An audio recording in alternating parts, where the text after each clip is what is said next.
Hola, me da mucho gusto que nos acompañen en un programa más de responsabilidad social, cívica y ética.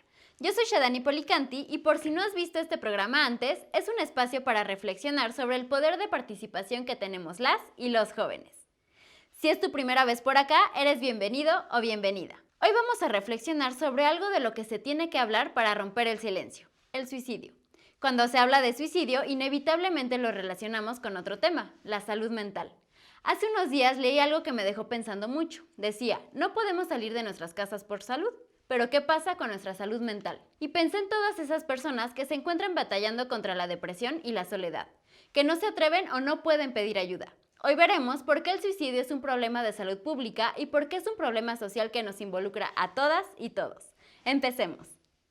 Según las épocas, los lugares y las culturas, el hecho de autoinfligirse u otorgarse la muerte o suicidarse ha sido percibido y valorado de diversas maneras. Sin embargo, siempre se ha visto como un acto de extrema gravedad, ya que va en contra del instinto vital de sobrevivencia que caracteriza al ser humano. Hoy en día, la Organización Mundial de la Salud define el suicidio como un acto por el que un individuo se causa a sí mismo una lesión o un daño con un grado variable de la intención de morir, cualquiera que sea el grado de intención letal o de conocimiento del verdadero móvil. Al ser seres sociales, un suicidio siempre está estrechamente vinculado con la colectividad humana en la que se integra y con los valores éticos y religiosos de una sociedad en particular, sin dejar de lado los problemas personales, laborales, económicos o algunas condiciones sociales. 90% de los suicidios se liga a condiciones de salud mental como depresión, esquizofrenia o abuso de sustancias tóxicas. Cada 40 segundos una persona en alguna parte del mundo muere por esta causa. Las tasas de suicidio varían considerablemente entre los países, pero se estima que han aumentado en 60% en los últimos 50 años. Aunque las razones que llevan a una persona a quitarse la vida son multifactoriales, en algunos casos los suicidios por trastornos mentales surgen por el desequilibrio de tres elementos: una condición adversa, la capacidad de adaptación y la resiliencia. Estos tres elementos forman algo conocido como el triángulo estresor. Para explicar mejor qué es el triángulo estresor, daremos un ejemplo. Una persona vulnerable con poca resiliencia y poca capacidad de adaptación puede intentar suicidarse por algo que le causa estrés y que puede tener solución para otras personas, como ser despedido de un empleo. Esta persona no puede contener la situación y elige suicidarse. Por otro lado, una persona resiliente que se enfrenta a un estresor mayor como la muerte de un ser querido y que tiene una capacidad de adaptación, red de apoyo familiar, acceso oportuno a los servicios de salud y una buena fortaleza interna y biológica, no decide suicidarse. Según la Asociación Americana de Psicología, la resiliencia es la capacidad que tiene una persona para superar circunstancias traumáticas y que se adquiere desde la infancia. Estudios demuestran que uno de los factores más importantes en la resiliencia es tener relaciones de cariño y apoyo dentro y fuera de la familia. Por eso, el suicidio nunca es un hecho aislado y es un problema social. La Organización Mundial de la Salud y en México el Instituto Nacional de Salud Pública ya consideran al suicidio como un problema de salud epidemiológico. Esto quiere decir que entre la población el porcentaje de suicidios es muy alto y que no deja de aumentar, convirtiendo el fenómeno en un problema de salud nacional, como otras enfermedades no contagiosas, tales como la obesidad o la hipertensión. Además de la salud física, la mental es igual de importante para tener una sociedad saludable. Y en nuestro país, ¿qué sucede con el suicidio? Vamos a averiguarlo con nuestro invitado Edgardo Flores, suicidólogo. ¿Cómo podemos definir el suicidio? ¿No? El suicidio es una serie de conductas que están dirigidas justamente a la acción de atentar contra la vida de uno mismo o de una misma. Esto es importante entenderlo porque muchas veces y muchas conductas se pasan por alto creyéndolas que no son suicidio, pero que tienen la intención de quitarse la vida. Alrededor del concepto de suicidio hay muchos otros conceptos, pero este es el más importante que hay que tener en cuenta. Aquella persona que desea por algún motivo quitarse la vida se puede considerar una conducta suicida. Tenemos que entender que el suicidio es un tema que es muy particular dentro de cada cultura. De hecho, dentro del mismo desarrollo histórico, hay culturas en donde el suicidio se ha considerado una cuestión incluso de honor, mientras que en otras culturas se considera una cuestión incorrecta, indeseada e incluso señalada de manera negativa. Entonces, esto es importante considerarlo, que el suicidio es muy particular dentro de cada cultura e incluso dentro de cada momento histórico en el que se está viviendo dentro de esta cultura. ¿Cuáles son las principales causas en México? Y esto tenemos que analizarlo desde diferentes vertientes, porque si bien hay que entender que el suicidio es un acto que atenta contra la vida, este es multicausal. ¿A qué me refiero con eso? Que tiene diferentes factores que pueden incidir para que se presente. Algunos de ellos, por ejemplo, son cuestiones sociales, económicas, en donde si una persona está pasando por una crisis de este tipo, pues puede ser un detonante del acto suicida. Por ejemplo, tener dificultades económicas o incluso sociales, como una relación de pareja en donde hay ruptura. Pero ojo, chicos y chicas, es importante señalar que no es la única condición. Puede ser el detonante, pero dado que el suicidio es un factor en el que intervienen diferentes variables, hay que considerar los demás factores. También es importante señalar que hay un factor de edad que se considera de riesgo, es decir, estar entre los 25 y 32 años, en México se considera factor de riesgo porque es comúnmente los mayores indicadores en los cuales se sucede el acto suicida. Entonces, aquí tenemos factores también que están relacionados con cómo concebimos la salud mental, porque muchas veces tenemos muchas situaciones en las cuales creemos que alguien que está solicitando ayuda desde el punto de vista de salud mental es alguien que es débil.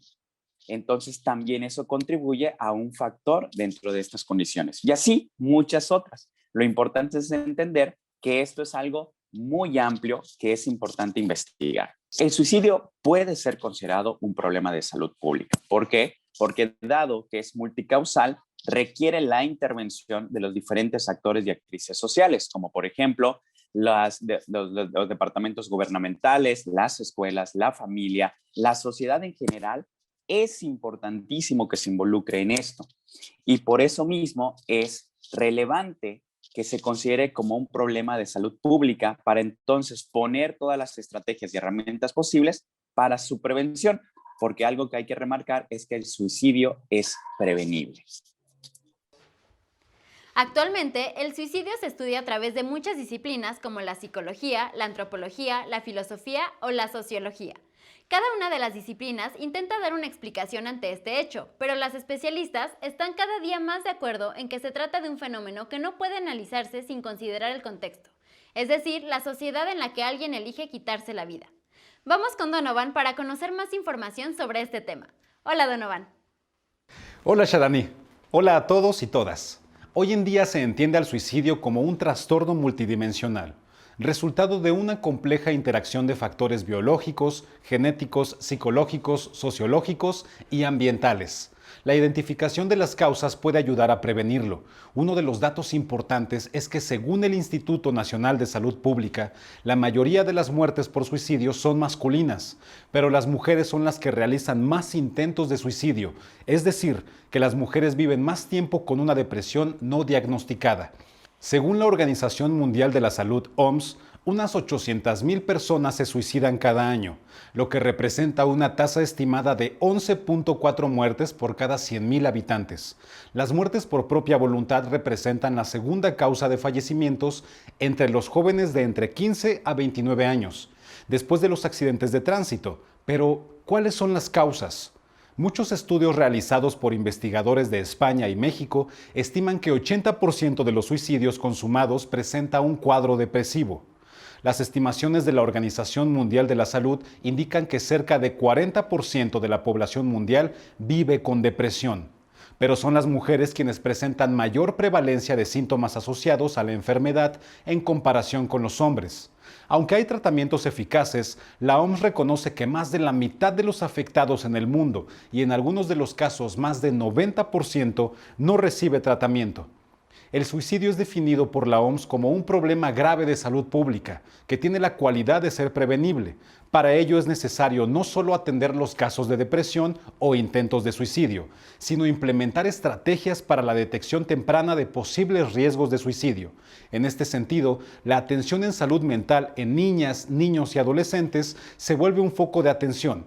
Vamos con nuestro especialista invitado para que nos ayude a entender por qué se trata de un problema de salud pública que nos implica a todos como sociedad.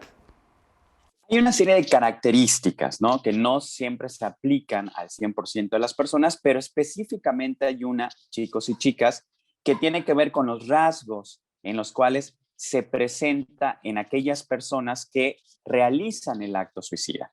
¿Cuál es un rasgo principal que yo he visto en muchos momentos? Es la desesperanza.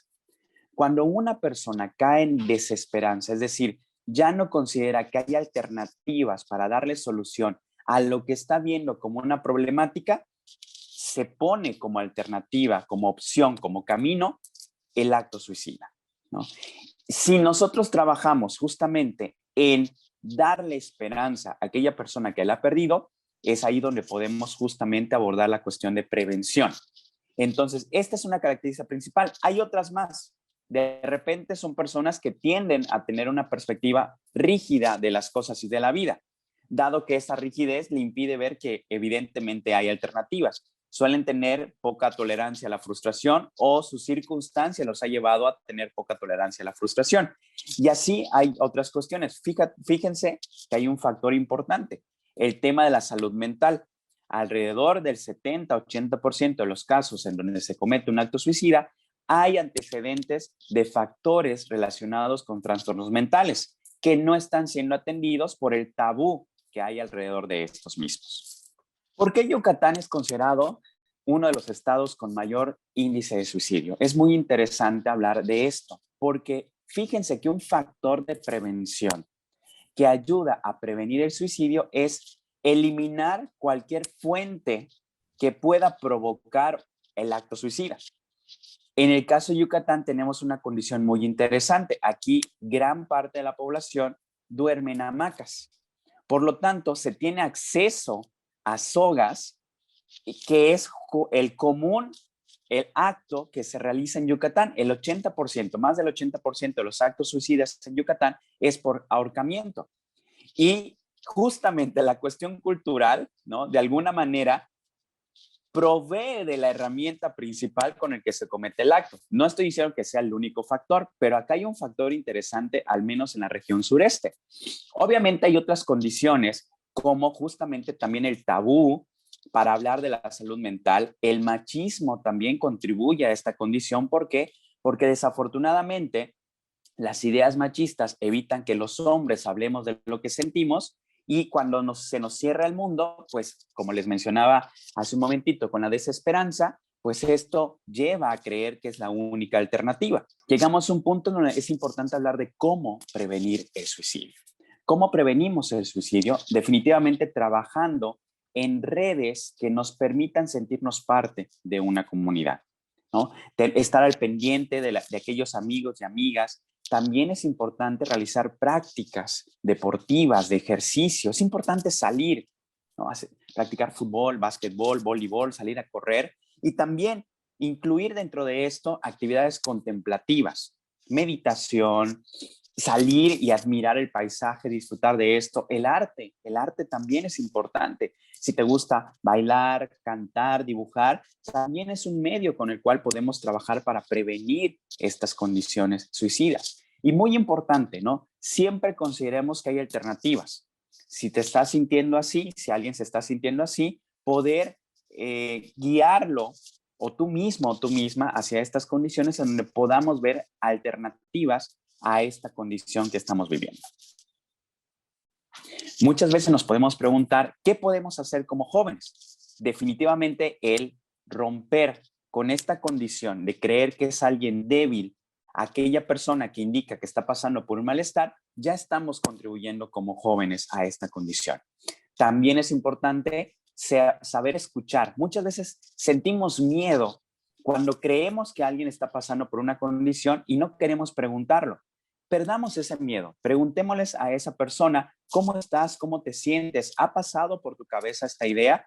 Porque esto ayuda a que la persona que está viviendo esta condición hable y se libere incluso de esta preocupación excesiva al saberse escuchado o escuchada. Eso podemos hacer como jóvenes con las personas que están a nuestro alrededor. Y también si nosotros o nosotras estamos pasando por esta condición, romper con esta idea de que no nos van a entender, de que nadie nos va a creer, sino acercarse a aquellas personas que consideremos que van a escucharnos para también poder tener estos espacios de seguridad y prevención. El suicidio es un tema complejo, con muchas incógnitas y puede tener muchas causas, psicológicas, ambientales, sociales, biológicas. Hay varios signos de alarma que ayudan a detectar el riesgo de suicida, como la tristeza, ansiedad, sentimiento de vacío, la pérdida de interés en actividades que antes producían placer, la fatiga, los trastornos de sueño, el retraimiento social, el abuso de alcohol o drogas y las ideas suicidas. Si se observan 3 o más de estos signos, se recomienda que se busque ayuda con una o un profesional de la salud mental. Cada vida perdida representa una amiga, un amigo, una madre, un padre, una tía, un tío, una prima, un primo, una compañera o compañero de alguien. Donovan, ¿qué te parece si esta vez nuestro top 5 se transforma en 5 recomendaciones para prevenir el suicidio? Perfecto, empecemos. 1. Detectar. Es el primer paso. Se requiere ser observador y poder identificar cambios en el estado de ánimo o la conducta de la persona que posiblemente esté afectada. 2. Acompañar. Acompañar no es intentar animar al otro, porque cuando la persona tiene depresión, este tipo de frases puede hacer que la persona sienta culpa por no poder cumplir con lo que se le exige. Acompañar es simplemente hacer sentir a la persona escuchada y apoyada sin juicios. 3. Consolidar redes de apoyo. Esto significa hacerle saber a la persona afectada que no está sola y ayudarle a buscar la atención que necesita. Las redes de apoyo pueden ser familiares, amigos, instituciones o escuelas. 4. Iniciar un proceso de atención psicológica. Siempre será necesario que quien atraviese un episodio de este tipo reciba la atención de un profesionista de la salud, que lo va a orientar y guiar de manera especializada para que pueda encontrar su propia forma de enfrentar las situaciones que vive. 5. Prevenir y permanecer alerta. La prevención tiene que ver con construir nuevas formas de relacionarse, crear ambientes adecuados, mejorar la comunicación. Un tema como este nos deja pensando y analizando cómo nuestra sociedad a veces orilla y aísla a ciertas personas que no encajan o no entran en el molde o que no pueden con tantas exigencias. También nos obliga a preguntarnos si nosotras o nosotros o alguna persona cercana estamos dando signos de alarma que no sabemos interpretar. De seguro han escuchado estas 2 palabras, depresión y ansiedad. Las usamos mucho, pero tal vez no tan correctamente como deberíamos. Y es importante conocerlas bien, ya que una de ellas, la depresión, puede tener consecuencias fatales en quien la vive. A veces confundimos ansiedad con la depresión, y en algunas ocasiones la depresión se esconde detrás de la ansiedad. No es fácil diferenciar la ansiedad de la depresión, ya que muchos de sus síntomas son parecidos y también sus causas. Ante un mismo episodio, una persona puede reaccionar desarrollando ansiedad o depresión, ya que los 2 trastornos son formas de adaptarse al entorno. Pero la depresión, tal como lo vimos a lo largo del programa, llega a provocar más suicidios que la ansiedad. Vamos a ver este video de la UNICEF en el que nos explican la diferencia entre estos 2 trastornos con mucha claridad. Hola, mi nombre es Aarón González, soy psicólogo de Fundacil y ahora vamos a hablar sobre los estados de ansiedad y depresión. Es importante entender que tanto la ansiedad como la depresión son trastornos emocionales que implican problemas de pensamiento y conducta. Y si bien son problemáticas distintas, a veces puede presentar similitudes o incluso relacionarse, lo que puede ocasionar confusión al intentar distinguirlos. El día de ahora aprenderemos a reconocerlos y distinguirlos en pasos muy sencillos. Número 1. El tipo de respuesta. La ansiedad es una respuesta de alerta y se activa frente a un posible peligro o amenaza, por lo que genera una marcada activación del organismo, acompañada de pensamientos de daño o amenaza, la cual puede convertirse en una problemática al ser desmesurada, presentarse repetidamente y o prolongarse en el tiempo. En cambio, la depresión se caracteriza por una disminución en el nivel de actividad, ya que más allá de una tristeza profunda, existe la dificultad para retomar el ritmo, percibiendo en muchos casos la falta de energía, falta de voluntad e incluso sentimientos de inutilidad. Número 2. Emociones asociadas. Este punto es complicado y si bien algunos sentimientos pueden ser comunes, hay emociones predominantes en cada uno. En el caso de la ansiedad, la emoción característica es el miedo, la constante sensación de peligro ante una amenaza. En cambio, en la depresión predomina la tristeza, en gran medida asociada a una mala valoración de sí mismos, del entorno y del futuro. Es importante saber que estas emociones no nos definen. Si tú o alguien está atravesando por alguna situación de este tipo, es importante que sepan que pueden recibir ayuda. Hagamos clic en redes sociales y con gusto podremos ayudarte.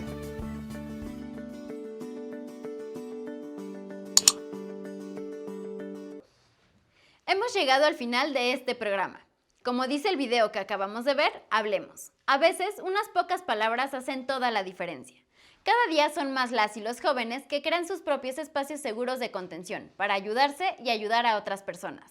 No olvides mandar tus comentarios a las redes de Jóvenes en TV. Puedes compartir con nosotros tus experiencias, enviarnos preguntas, reflexiones o proponernos algunos otros temas que te gustaría que abordáramos. Así que haz este programa con nosotros. Visítanos en jovenesencasa.cep.gov.mx. Únete a la comunidad de Jóvenes en Casa y vuelve a ver los programas de Jóvenes en TV en el canal de YouTube que aparece en pantalla. Nos vemos en el siguiente programa.